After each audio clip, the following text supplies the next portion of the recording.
Jewelleries లో gratitude sale March 8 నుంచి 11 వరకు ఫ్లాట్ 50% ఆఫ్ ఆన్ విఏ.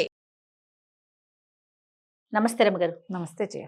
రమగారు, ఇల్లు మారేటప్పుడు ఒక ఇంట్లో నుంచి ఇంకొక ఇంట్లోకి వెళ్ళేటప్పుడు ఏ ఏ వస్తువులు తీసుకెళ్ళాలి? కొన్ని వస్తువులు తీసుకెళ్ళాలి, కొన్ని వస్తువులు వదిలేయాలి, కొన్ని ముందే తీసుకెళ్ళాలి, కొత్త ఇంట్లోకి ముందుగానే కొన్ని వస్తువులు తీసుకెళ్ళాలి, ఇలాంటివి ఉంటాయి కదా. ఎలాంటి నియమాలు ఉన్నాయండి? బోల్డ్ ఉంటాయి. లేవనుకుంటే ఏమీ ఉండవు. పాలు పొంగించడం అనేది సాధారణ నియమం. ఇప్పుడు దాని మీద అడుగుతూ ఉంటారు జయ, నాకు కొన్ని మెసేజ్లు వస్తుంటాయి. మీ మెసేజ్లే అడుగుతున్నాను నేను. నా ప్రశ్న కాదు, మీ ప్రేక్షకుల ప్రశ్న. అదే, మేము ఇల్లు మారుతున్నాము, ఈ రోజున మారచ్చా, మా ఆయన పేరు మీద చూడాలా, నా పేరు మీద చూడాలా, అబ్బాయి పేరు మీద చూడాలా, మంచి రోజు ఎలా చూసుకోవాలి, ఇప్పుడు ఇది ఆషాఢంలో ఇల్లు మారచ్చా, అబ్బో బోల్డ్ అన్ని ప్రశ్నలు. ఆషాఢంలో ఎందుకు మారకూడదు ఇల్లు మారటానికి ఏమిటి? ఇది శూన్యమాసం కదా, ఇల్లు మారచ్చా? ఇల్లు మారాలి, ఇంటి ఓనర్ ఒప్పుకోలేదు, ఏం చేస్తాం? సొంత ఇంటి వ్యవహారం అనుకో, ఇప్పుడు దాని మీద కొన్ని కొన్ని భయాలు ఉంటాయి. అద్దె ఇల్లు ఏముంది, కొద్ది రోజులుండి మనం ఇల్లు మారిపోతాం. కాబట్టి ఈ శూన్యమాసాలు వాటి మీద మీకు చాలా గట్టి నమ్మకాలు ఉంటే మీ తంటాలు మీరు పడ్డమే. ఇక అలా కానప్పుడు, అంతేమీ లేకపోతే ఏదో కొంచెం తిథి వారం వర్జం చూసుకోవటం, మంచి రోజా కాదా అనేది. కొన్ని రోజులు మంచి వెళ్ళకూడదు, ప్రయాణాష్టమి అవి పనికిరావు, ప్రవేశం పనికిరాదు, అలా ఏవో చిన్న ఉంటాయి, ద్వాదశి దగ్ధయోగం పనికిరాదు. ఆ 3-4 చూసుకుని ఇల్లు మారటానికి అనేది చక్కగా పంచాంగంలో ఒక ప్రత్యేకమైన చిన్న కాలం ఉంటుంది. మీన ఫలానా ఫలానా నక్షత్రాలు మంచివి అని చెప్తారు. మీకు నమ్మకం ఉంటే ఆ నక్షత్రాల ప్రకారం చూడడం. నమ్మకాలు లేవు, ఏం లేవు, సండే మీకు వీలైన రోజు, సెలవు రోజు, ఆ రోజున ఇల్లు చేంజ్ చేయటం మనకు వీలు. ఇది కదా ఎవరైనా సార్వజనీనమైన ఐడియా. అంతే, ఏదో మంచి రోజు, ఇవాళ ఆదివారం మంచిది, శనివారం మంచిది, ఇంతంత లెక్కలు తెలివి. ఎవరో నాబోటి అక్కయ్యని అడుగుతారు, నేనేదో ఇవాళ మంచిదేనా అంటే, మా వాళ్ళు ఎవరో ఒకళ్ళు ఫోన్ చేసేవాళ్ళు ఉన్నారు. కనపడితే మా వాచ్మెన్ కూడా అడుగుతాడు, అమ్మా ఇవాళ మంచిదేనా అని.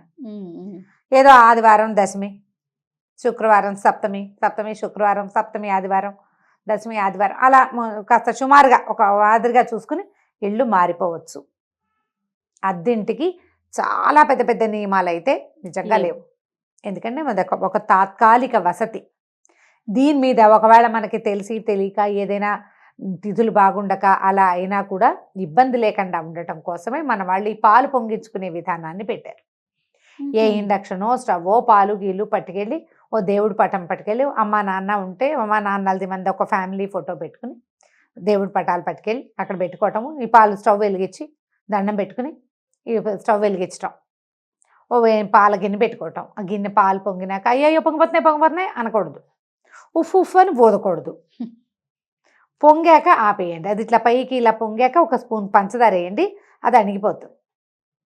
ఒక పొంగు రానిచ్చినా చాలు. మామూలుగా గృహప్రవేశాలప్పుడు 3 పొంగులు రానివ్వాలి. పొర్లి కింద పొయ్యిలో పడాలి అంటారు. పొయ్యిలో పడితే స్టవ్లు పాడైపోతాయమ్మా, అలాంటి భ్రమల్లో ఉండకండి. పైకి వచ్చేదాకా అక్కడే నుంచోండి, శ్రద్ధగా నుంచుని ఆ పొంగుతూ ఉండగా వేయండి. ఒక స్పూన్ పంచదార వేస్తే పొంగు అణుగుతుంది. మళ్ళీ కావాలి 3 సార్లు కావాలి అంటే 3 సార్లు అలాగే పొంగించుకోండి. 3 చిటికలు పంచదార వేస్తే కాస్త అణుగుతుంది. ఆ పాలని పొంగించి పాయసం చేసుకుని నివేదన చేసుకోగలిగే సత్తా ఉంటే చేసుకోవటమే. అంతే. అంత లేదనుకో, పంచదార వేసిన పాలని మనం పట్టుకెళ్ళిన దేవుడి పటం దగ్గర పెట్టుకుని సాధారణంగా మనం పూజ చేసే పటాలే కాకుండా శివ కుటుంబాన్ని ఉంచుకోవాలి ఎప్పుడు కూడా. శివుడు, పార్వతి, ఆయన నంది, ఆవిడ తాలూకు వాహనం లేకపోయినా ఆయన వాహనమే ఆవిడ వాహనం. తర్వాత వినాయకుడు, కుమారస్వామి, ఆయన ఎలిక, ఈయన నెమలి కూడా పక్కన కొంచెం కనపడుతూ ఉండేటట్టుగా అలాంటివి ఉంటాయి. లేదా ఒళ్ళో కూర్చున్నట్టుగా ఉండేటువంటి శివ పరివారాన్ని గనక మనతో ఉంచుకుంటే మన ఇంట్లో, మనం ఇలా ఇల్లు మారేటప్పుడు మిగిలిన దేవీ దేవతల్ని తీసుకెళ్ళలేకపోయినా శివ పరివారం ఉన్న ఫోటోని పట్టుకెళ్ళినా సరిపోతుంది. శివ పరివారాన్ని కనుక మనం ఇల్లు మారేటప్పుడు, ఏదైనా పిల్లలకు సంబంధించిన వ్యవహారాలప్పుడు కనుక మనతో ఉంచుకుంటే చాలా సమస్యలు తగ్గిపోతాయని చెప్తారు పెద్దవాళ్ళు. ఇంకా మన ఇంట్లో లలిత అమ్మవారు, లక్ష్మీదేవి ఉంటే వాళ్ళని కూడా తీసుకెళ్ళచ్చు. అయితే ఇలా కొత్త ఇల్లు గృహప్రవేశం చేసేటప్పుడు చీపుళ్ళు, చేటలు మొదట పట్టుకెళ్ళకూడదు. అవును. తుడుచుకోవడానికి ఏమైనా క్లాత్లు పట్టుకెళ్ళి కావాలంటే తుడుచుకోండి. ఆ గట్టు మీద నీళ్ళు జల్లి శుభ్రంగా తుడిచేసి, నీళ్ళు జల్లిలో బట్ట పెట్టి తుడిచి, ఓ చాక్ పీస్ పట్టుకెళ్తే దాంతో ముగ్గేసి, లేదా ఓ కాస్త ముగ్గు పిండి పట్టుకెళ్తే దాంతో ఓ ముగ్గేసుకుని దాని మీద స్టవ్ పెట్టుకుని, ఉప్పు తీసుకెళ్ళరు, పాలు పంచదార అవి తీసుకెళ్తారు.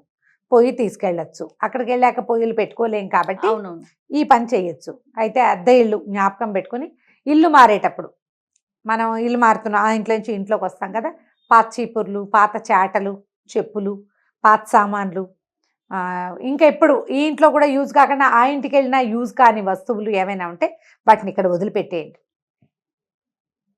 మనం వెళ్ళేటప్పుడు ఊడ్చి వెళ్ళకూడదని మనకు ఒక సిద్ధాంతం ఉంటుంది, చాలా మంది చెప్తారు మనమే శుభ్రం చేయకూడదని. కాకపోతే ఏ ఇల్లు అయినా మనం వదిలి వెళ్ళేటప్పుడు అలా మాస్టిగా ఇల్లు వదిలిపెడితే మనని వాళ్ళు పెట్టే శాపనార్థాలన్నీ మన వెనకాల మన ఇంటికి నడిచి వచ్చేస్తాయి. మీరు ఊడవకూడదు, ఆ వాచ్మెన్కో పని మనిషికో ఎవరికో ఒకటి 100 రూపాయలు 100లో ఏం అవ్వటం లేదండి, ఎక్కువ 100 ఇవ్వాలి. ఓ 100 అనేది పాతకాలపు అలవాటుతో చెప్తున్నా.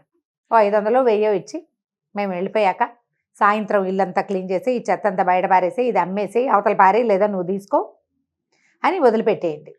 పాత పేపర్లు వాటి నుంచి డబ్బులు తీసుకుందామని అనుకోబోకండి. ఇల్లు ఖాళీ చేసేటప్పుడు వాటితోటి మీకున్నది ఏదైనా చిన్న చిన్న శనిగ్రహాలు, ఇబ్బంది సంబంధి వ్యవహారాలు ఉంటే కనుక నెగిటివ్ ఎనర్జీ వీటి నుంచి బయటకు వెళ్ళిపోతాయి. మీరు వెళ్తున్న ఇక్కడేదో ప్రాబ్లం అయ్యో సమస్య అయ్యో వెళ్తున్నారనుకోండి, ఆ ప్రాబ్లమ్స్ ఇక్కడ కొంత మటుకు తీరతాయని భావించండి. పాత బట్టలు అవి తీసేయండి. ఇల్లు సర్దుకునేటప్పుడు మనం సామాన్లు ప్యాక్ చేసుకుంటాం కదా, అప్పుడే పగిలి బీటికి ఇచ్చిన కప్పులు కానీ, గ్లాసులు కానీ, బాటిల్స్ కానీ, బొమ్మలు కానీ పట్టుకెళ్ళొద్దు. యూజ్ అండ్ త్రో డబ్బాలు ఉంటాయి, మనం ఆల్రెడీ హోటల్స్ నుంచి వచ్చేవన్నీ దాచిపెట్టుకున్నాం, మొత్తం దిబ్బల కొట్టండి వాటిని. అక్కడికి మళ్ళీకి వస్తాయి. మనకి ప్లాస్టిక్ సామాన్లకి ఏమీ కొదవలేదమ్మా, బాగా చెప్పారు. వాటిని బయట పారేయండి. ఇల్లు చేసేటప్పుడు సాధ్యమైనంత వాటిని రానివ్వకుండా చేస్తే మరీ మంచిది. రానివ్వకుండా చేయలేము, కనీసం వారేయండి, ఓ పక్కన వారేయండి, ఎవరో ఒకళ్ళు వాడుకుంటారు, మనం పట్టుకెళ్ళొద్దు. చీపుళ్ళు గీపుళ్ళు పట్టుకెళ్ళబోకండి.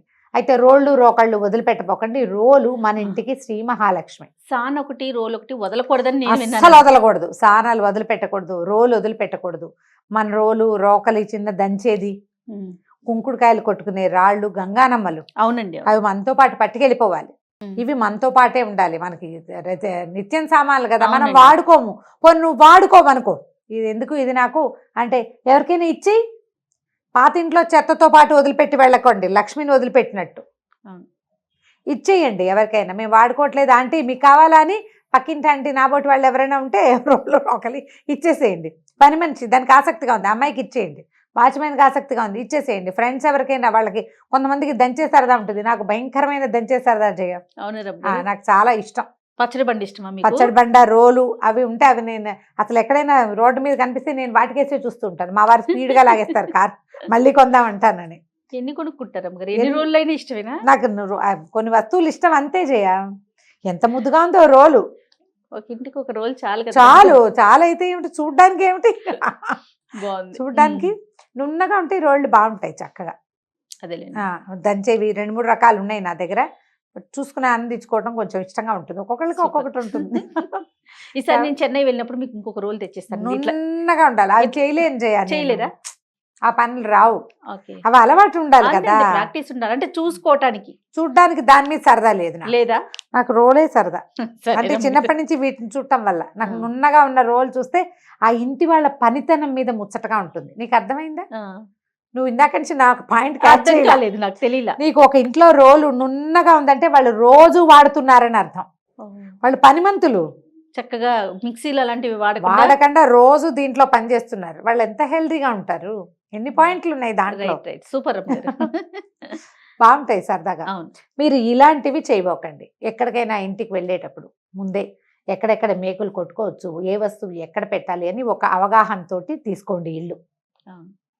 ఏదో ఒకటి మారిపోయి తర్వాత మన దగ్గర ఉన్న సామాన్లు ఎక్కడా ఫిట్ కాక మళ్ళీ మారే ఇది కాకుండా మన కరెక్ట్గా మన దగ్గర ఉన్న వస్తువులకి వేటికి కరెక్ట్ ప్లేస్లు, వాటికి సరిపడా ప్లగ్ పాయింట్లు ఉన్నాయా లేదా. తర్వాత కొన్ని వాస్తుపరమైన నమ్మకాలు కూడా ఉంటాయండి.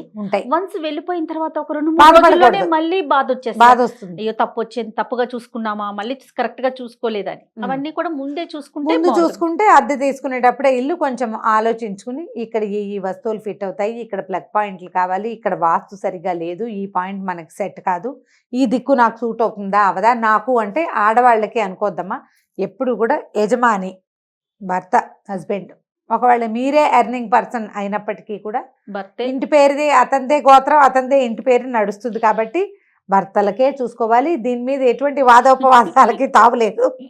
ఇది తప్పదు, అంతే, ఇది తప్పదు. సో ఇలా చూసుకొని పిల్లలకి వేరే వాస్తు, మీకు వేరే వాస్తు ఉండదు. ఒకవేళ అక్కడ ఆ ఇంట్లోకి వెళ్ళాక పిల్లలకి ఏదైనా ప్రాబ్లమ్స్ అయినాయని మీకు అనిపిస్తే కనుక ఇంట్లో ఏమైనా గ్రీన్ ఎక్కడ ఏ కార్నర్ బాగుండలేదు అనిపిస్తే అక్కడ ఆకుపచ్చటి మొక్కలు ఏమైనా పెంచుకోండి.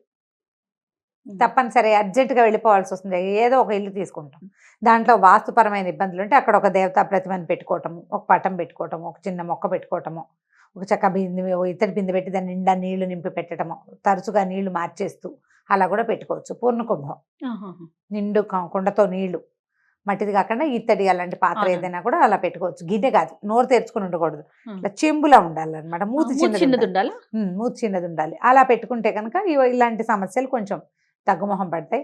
ఇల్లు మారేటప్పుడు మీకు కావాల్సిన చెక్ లిస్ట్ ఒకసారి పెట్టుకోండి. ఇల్లు మీకు ఎలా కావాలి, మీరు చూసుకున్న ఇల్లు ఈ చెక్ లిస్ట్ని మీట్ అవుతుందో లేదో, 80% మీట్ అయితే మూవ్ అవ్వచ్చు, అంతే. దాని ప్రకారం చేయండి. ర్యాండమ్గా ఏదో ఒకటి వెతికేసి వెళ్ళిపోవద్దు. వచ్చిన తర్వాత రకరకాల సమస్యలు వచ్చి చీదరగా ఉంటాయి. పూట పూట ఇళ్ళు మారటాలు కూడా చాలా ఖర్చుదారీ వ్యవహారంగా ఉంది. ఇంకా మనం చాలా అదృష్టవంతులం, మన ఏరియాస్లో అంత ఎక్కువ ఖరీదులు లేవు. అంటే సంవత్సరం రెంట్ ముందే ఇచ్చేయాలి ఆ గోళలు లేవు. ఈ కర్ణాటక ఆ సైడ్ అంతా 15 నెలల రెంట్లు ఇవ్వటాలు. చెన్నైలో కూడా అంతే, చెన్నై కూడా చెన్నై, బెంగళూరు ముందు వెళ్ళేటప్పుడు ఇల్లు మొత్తం వెళ్ళేసి వేసి ఇవ్వాలి, క్లీన్ చేసి ఇవ్వాలి. చాలా ఉన్నాయి, పోలీస్ కేసులు అయిపోతాయట, చాలా గందరగోళం అక్కడ.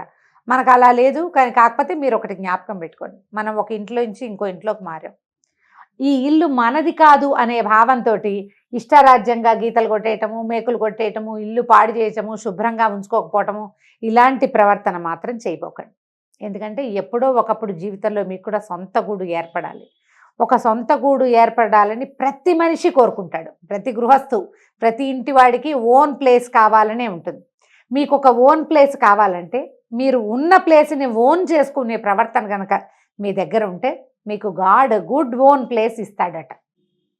మీరు ఒక ఇంట్లో అద్దెకున్నారు, ఆ ప్లంబింగ్ పని మనకి నీళ్ళు గారిపోతుంది, నేలంతా మురికైపోతున్నా మన ఇల్లు కాదు, మనం ఎందుకు ఈ చాకరీ, అలా అనుకోవద్దు. మనం ఇక్కడ లివింగ్ కాబట్టి, ఇక్కడ ఉంటాం కాబట్టి ఈ పరిసరాలని, ఈ ఇంటిని, సొంత ఇంటిని చూసినంత శ్రద్ధగా చూడండి. మీకు సొంత ఇల్లు ఎక్కువసార్లు ఇల్లు అద్దెలకి మారాల్సిన అవసరం లేకుండా చక్కటి ఇల్లు వస్తుంది.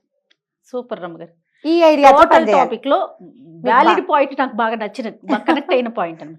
100% అద్దెకున్నాం కాబట్టి ఎలా ఉంటే ఏమైంది, ఇల్లు మందా, అలాంటి భావాల్లోకి వెళ్ళదు. మనం ఎక్కడుంటే అదే మన ఇల్లు.